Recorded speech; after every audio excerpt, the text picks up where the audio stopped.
Hello and welcome everyone to a quick guide on the basics of Mass Effect Andromeda, covering all the little things we wish we would have known before we started, or hope to have found them on the web beforehand.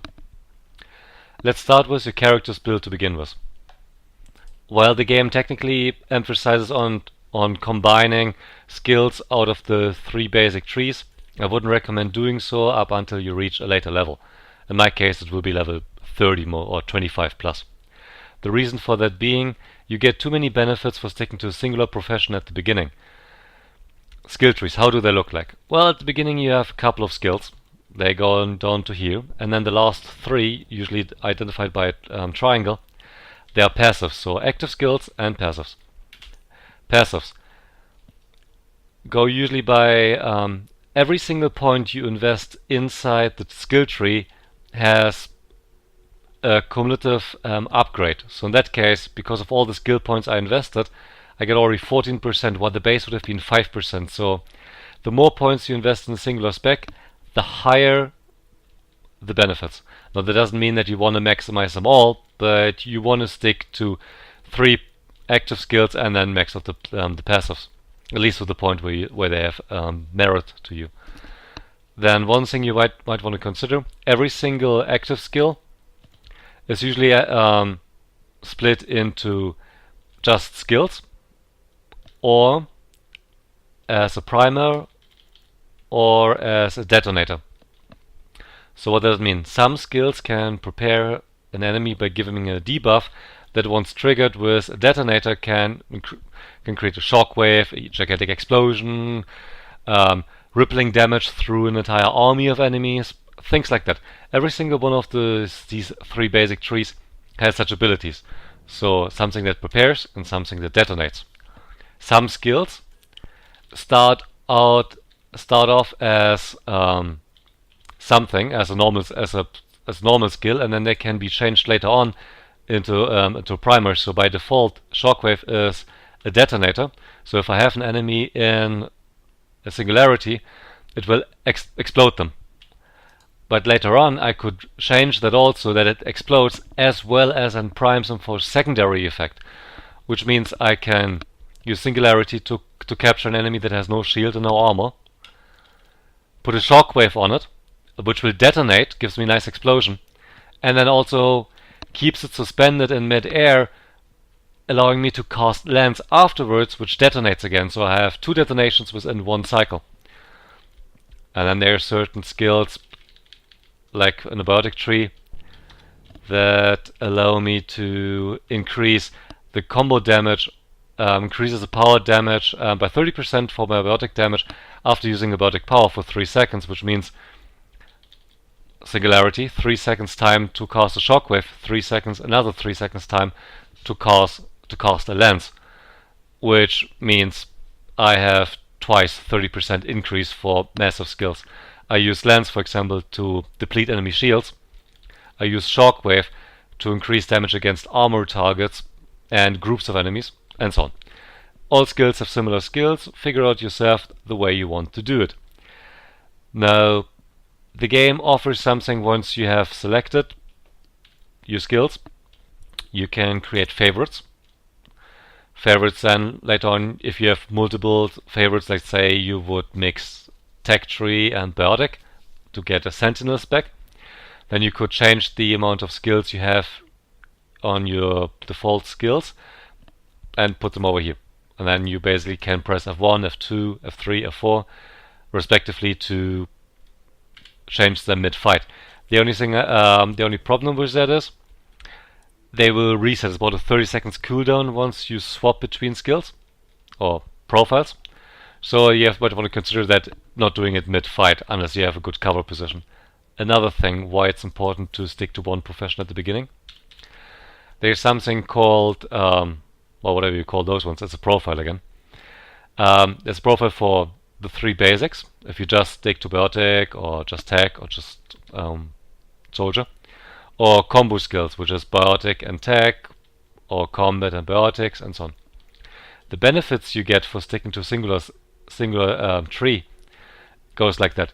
I get 25% bonus on everything basically, and the same as for the engineer. He gets massive amounts of bonus. There is another benefit. You, for example, at level 2, you get biotic jumps, which just replaces your animation for evade and jumps. Nothing else, no more, it doesn't increase the distance or anything, or cooldowns. And then biotic echo means I can set up additional explosions, which putting something in a singularity with a shockwave obviously is a nice effect. So you want to max those things out. As for levels, well, there is no level cap. Yeah, at level 121 you will have every single skill maxed out. But that will be a bucket load of grinding, pretty much to Fallout 4, to get to level 300 whatever. You grind yourself to death. Don't think you're gonna do that. Or anyone really will. Okay, so that's the first thing. The next thing. Why is it a benefit to stick to singular skill tree? Well, that is based on your gear. If you look at the research terminals, you will find that there are 3 major areas. Stuff from the Milky Way, stuff from the Helios cluster, and the remnant technologies, which is, well, I'm not going to elaborate it because I don't want to spoil you. But anyway, there are 3 different areas. Every single area has a certain tech. In that case, for the Milky Way, you will find, let's say, armor pieces. The Hyper Guard arms, they will give you an increase to shields and health. So it's nothing really fancy. It's just melee damage, so maybe a Vanguard can make a benefit from it. If you are biotic, then you will get the most out of an N7 armor. Once you upgraded it to level 5 and you think you're happy, no, you're not, because they're going to be the advanced class up to level 10. And as you can see on the benefits, 20% recharge speed on a 24-second singularity, plus with the other bonuses you can get it's about 42% flat without having any bonus upgrades in it. So instead of 24 seconds for singularity, it would be 12. And things like that. So you want to have your gear for your primary skill tree. When later on, when you swap between your profiles or your favorites, you will see diminishing effects or diminishing returns as to you lack the bonus you would get from your armor if you would be specialized. Anyway, the next thing is, for example, in Helios cluster, the tech armor would be for the Hungarians. The cats give you benefits for the combat, for the soldier class, and the remnants would give you benefits for, looks more like tanking to me, if you ask me. Maybe on higher difficulties you would go for it, but it would be if you're high level and you have multiple skill trees, survivability and damage resistance might be all you need. Anyway, so at the beginning I recommend pick up a spec you like, focus on it, and then go for the gear. There are research points to be had for every single technology tree. You get them on different ways. Invest them only in the stuff you need beforehand. So if you decide like biotic like me, don't buy anything but the stuff you need for the armor, because the armor is the most important thing at the beginning. Weapons you can find. The difference between a level 1 and a level 3 weapon is not that big, and you can buy them from shops for 200 to 5,000 credits. So ignore weapons at the beginning. Armor is what you want to go for. Now, what else we have in the research tree? Well, there's called augmentations. Augmentations are items you can attach to a weapon when you create it, as it says here, during the development process. So how does it look like? Well, in development, let's say I would like to create that chest, which I don't have, which I haven't done yet because I'm missing some stuff. You can select these augments you have unlocked. You only get one augment for each unlock, so it costs like 200 research to get one of them, so you might not want to waste it. Which means you don't want to create, let's say, a level 4 armor, which is for level 10, and then knowing you hit level 20 very soon, let's say because level 16 or whatever, and then you have to waste another 200 research point on that augmentation. That's very ineffective, of course, considering how much time it takes you to get those research points. So anyway, so let's, for example, let's attach a few that are fairly interesting. When you create such an armor, let's go for combo damage. That sounds legit. Combo radius, obviously, because biotic is all about AoE. Pay attention to power damage is not for biotics. There's tech damage for the techs, power damage for the soldiers, and biotic for biotics. So don't mix those ones up or you're going to lose a lot. Something that's also important to know, for example, you can stack those biotic power damages, which is kind of nice, because if you scroll down, or maybe you can't stack them. Great might mean that they're not effective. The game doesn't really give you exact specs or cooldown reductions and the actual skills, so you have to play it by ears, I suppose. But the key aspect is that you can more or less see what benefits you will have on your items. And then when you create them, they will automatically come with that passive bonus that that armor piece will have for you. So what else do we have? You can get some upgrades for your vehicle, which some are kind of nice, kind of useful. For example, the life support system on the first planet, it's definitely would be nice to have had. Anyway, what else we've got? There's the last part here is special items. So sometimes your crew or whatever will ask you to create something in particular. You will find it over there. In that case, Liam asked for something with a very funny side quest. Not going to spoil it, but you're going to enjoy it. Right. That's for the research and development part. What else? Well, there's later on you have the buy and sell kiosk on your ship, which will allow you to have access to minerals, whatever you can buy. Every single somewhere in the storyline or whenever you land and be back on your ship, the offer will change, which is great because sometimes, for example, the biotic armor is highly depending on platinum and iridium, which you can't find on the first planet. You will have to find it on the second and third planet. So you will buy it here in between or farm it on those planets, but anyway, here you can get them. You can get some useless items sometimes, but doesn't really matter. Okay, what else? Once on the first planet, recommendation is ignore the side quest, hit it right for the main quest, which will allow you to unlock the AVP, status control console, whatever. That basically stands for upgrading a planet and you control the population on a planet by controlling which one of those three pods will be released in what order, so science, military, or commerce. So each one of them has certain benefits.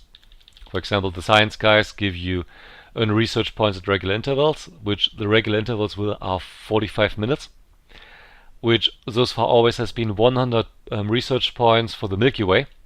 That's the reason why I already unlocked the Pathfinder, the N7 armor to rank 10. Mining operations will give you a variety of bronze or silver classed resources. It wasn't really worth it, to be honest. Highly recommended is going for commerce as a second one, which is a gray market connections, which improves the prices for buying and selling stuff. Which also means when you trade things, do not sell your salvage, because you want to wait till you have the gray market connections and then sell this, the salvage in order to get more money out of it.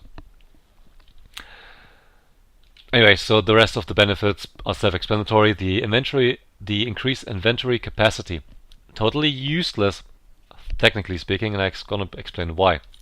At the beginning, you think you pick up so much stuff with all the junk or salvage, you think you will need the increase. You don't. Reason being, salvage is not counted towards your item limit capacity. The item limit is solemnly based on items in your possession, such as weapons, augmentations, or mods.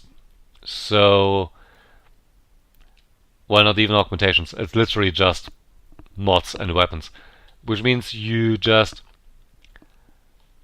sell those ones if you want to, if you need the money, though even that I wouldn't recommend. I recommend you rather disassemble them. So if you have a weapon that you don't want to use, you use the deconstruction option, which doesn't work for all weapons. Some weapons can't, you only can sell them. But when you deconstruct them, you get items out of it in a quantity that is more valuable to you than selling the items. So for example, I could have sold the Salcon for 400 quid. Those resources combined is almost double the amount of money. If I just sell the resources to a vendor, I get more money out of it than if I would have sold the weapon. Plus those items I could use to create other items. So if you can deconstruct it, deconstruct it. Things you can't deconstruct are mods. Mods you can only destroy or sell, so sell them.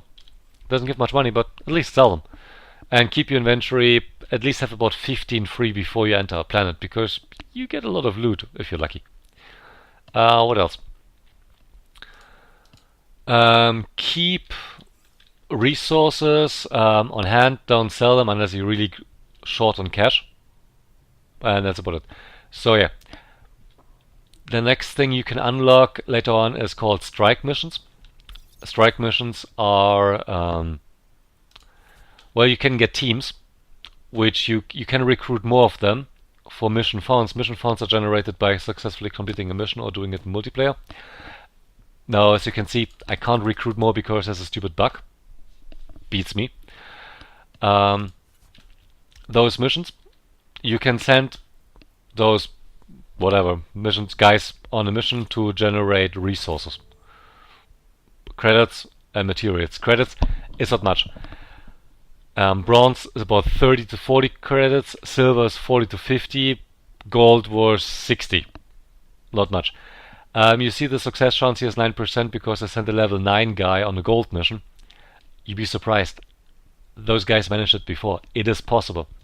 It's 9% chance, or at the beginning it's 6%. If you manage it, it's about 150,000 XP, which made that guy from level 4 to level 9 in an instant. Now you think that those rewards might be very useful. They're not. I'm going to show you why not. Get some graphene.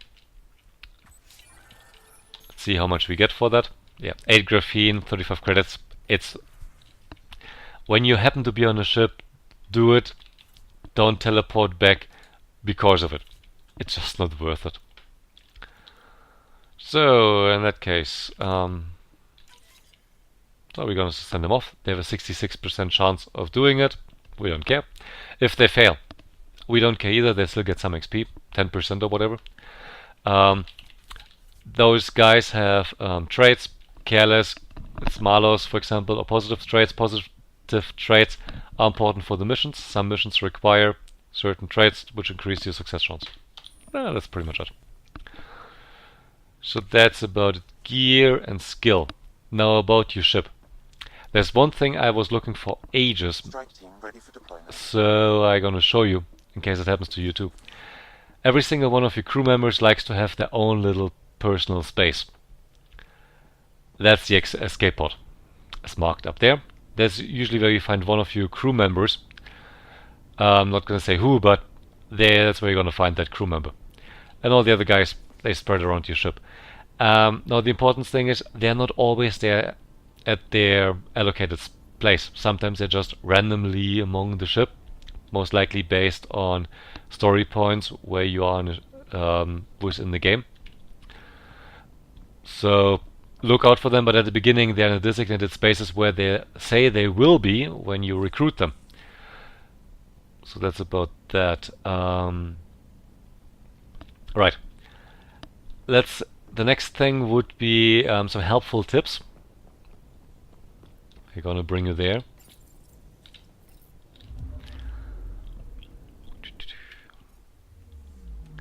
When you are before you start a mission, let's say at the beginning of the game you start at the first sector, it will unlock 3 more sectors. Visit all of those sectors first and scan every single planet to get some resources, and then go to the mission. A mission planet itself does not yield any orbital scan benefits at the beginning. It might later on throughout the quests, but that's not important. Just scan the rest to get the resources. You cannot shorten those animations. No button for that. So just bear with it. On airs. So as at the beginning, on airs, focus on the main quest first. That will enable you to traverse the terrain without having taken radiation damage. And thus speed up the entire process of everything. And that gives you access to the entire game mechanics that you want to have access to.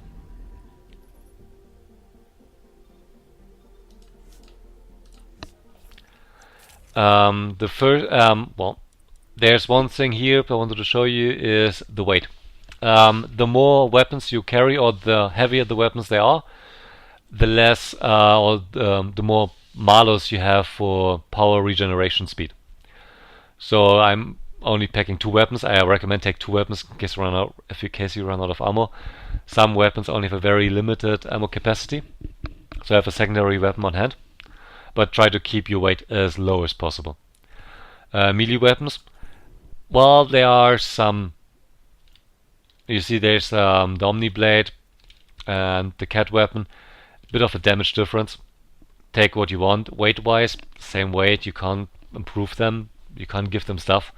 So take what you want. There's one weapon from the Angar which gives you fire damage. Let's say the max level is 400 points of damage and 168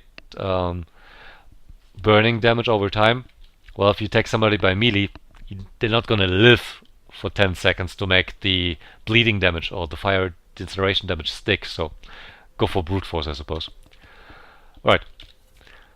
The gear, for example, if you're lucky enough, you started off with a pre-order bonus, and you have the deep space exploration armor, which has the benefit of 15% encounter XP.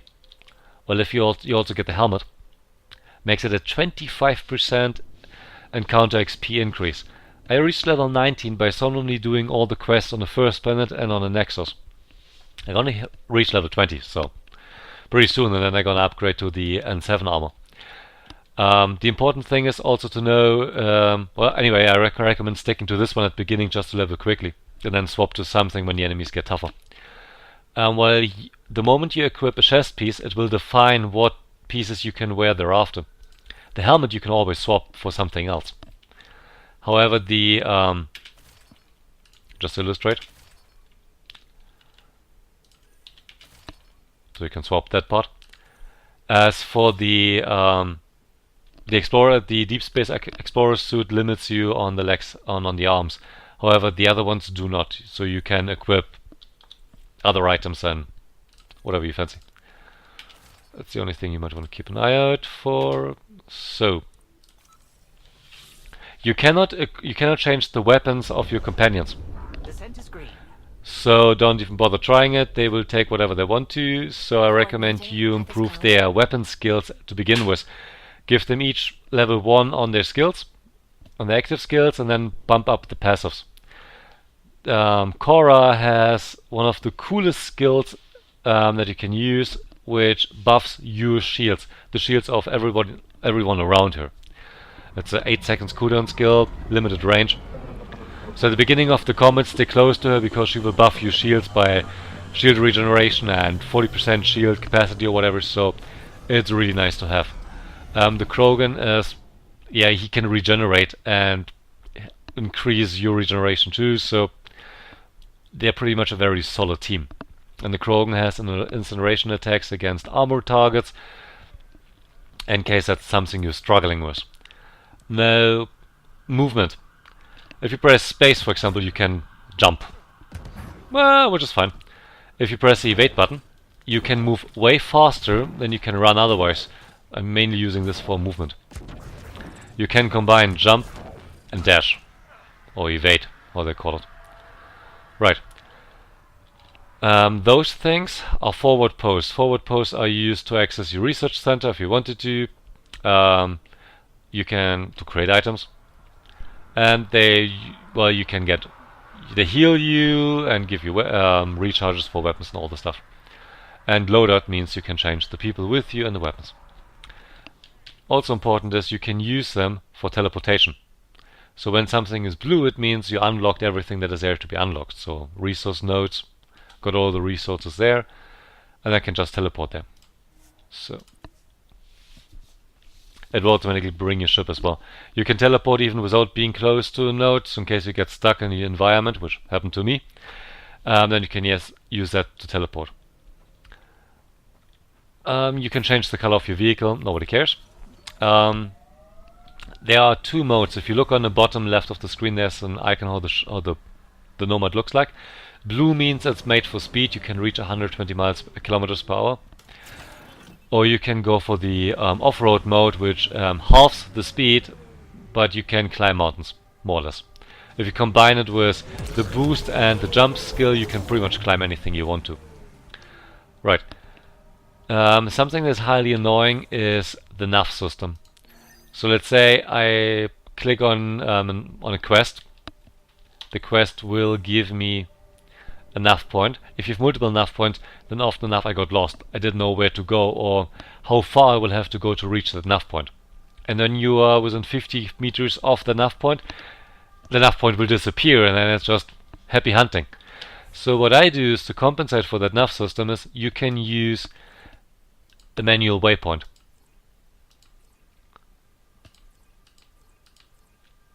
So the manual waypoint, as you can see, looks like that.